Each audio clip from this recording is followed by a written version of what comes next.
Welcome to the deep dive. Glad to be here.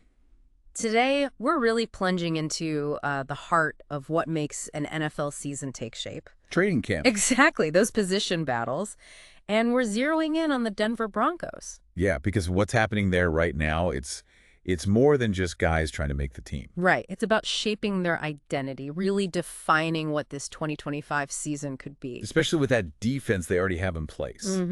So our mission, basically, is to unpack these key competitions. And figure out how they're actually going to impact the Broncos. Yeah. And we've been digging through a bunch of insights, from places like the official Broncos channel, CBS Sports, Locked On Broncos. Getting those insider perspectives on players and team strategy. All right, so let's kick things off maybe with the foundation, Bo Nix. Okay. Second-year QB. And his rookie season, it wasn't just impressive. It felt kind of historic for the Broncos. Offensive Rookie of the Month, remember that?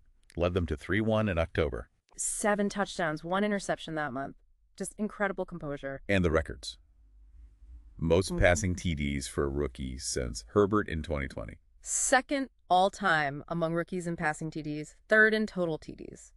Think about that stat. Him and Jaden Daniels, the only rookies ever with 10-plus wins, 4,000-plus yards, and 30-plus touchdowns. Wow. And he said it himself, pretty candidly.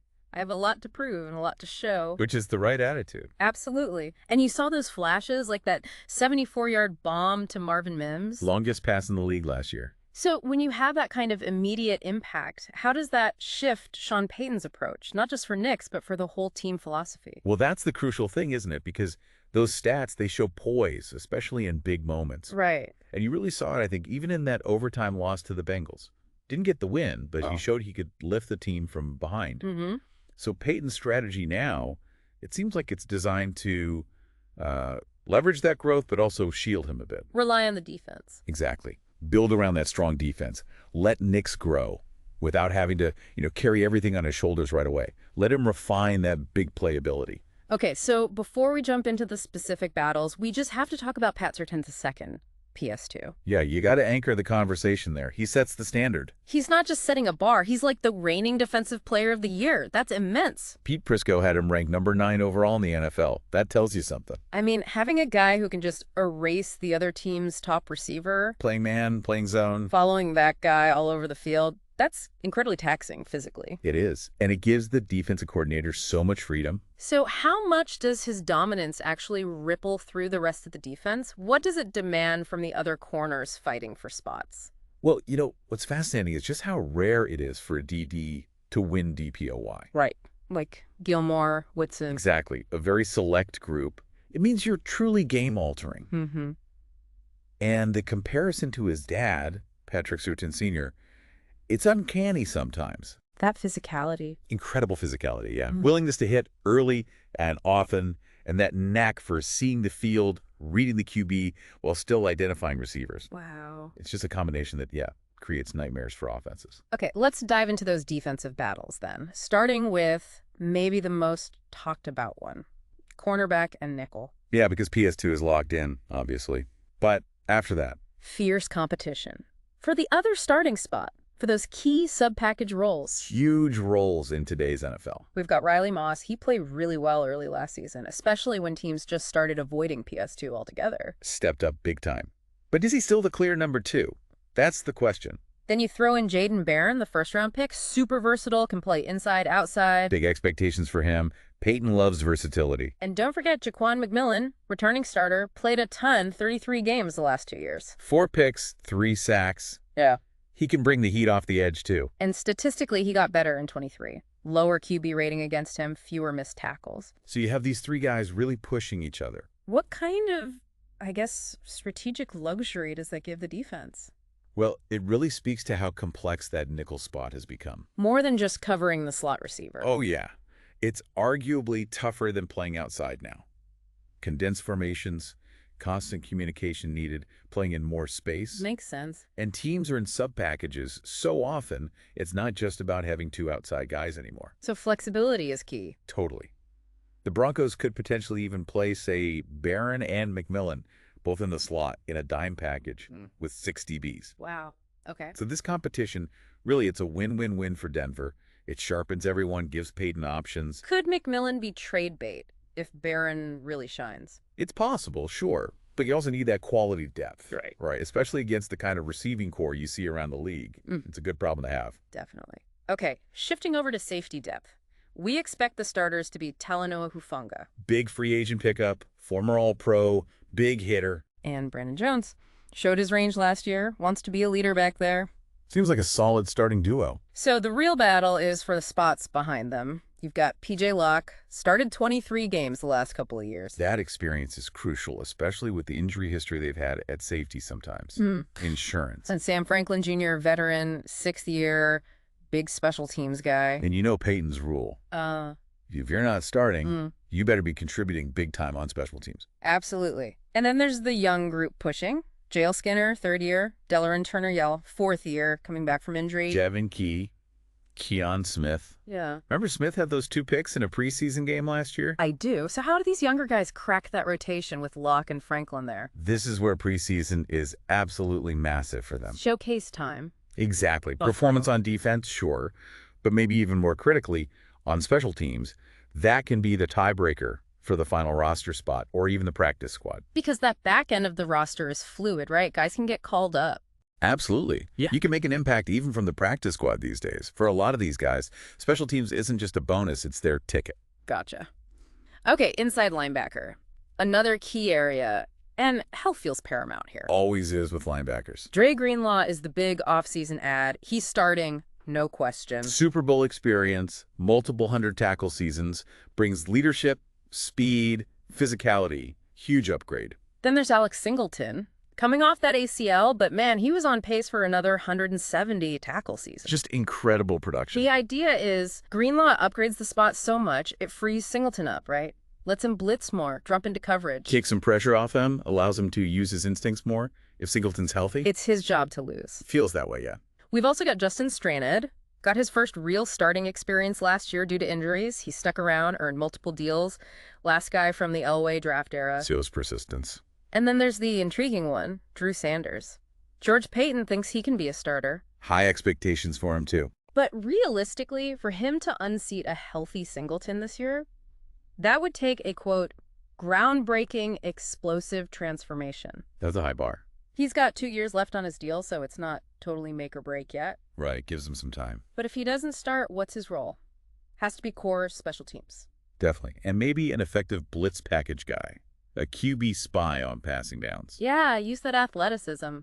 He's also dealt with position switches, finally back where they drafted him to play linebacker. That lack of consistency in role can be tough on a young player. So strategically, what's the big picture with this linebacker group?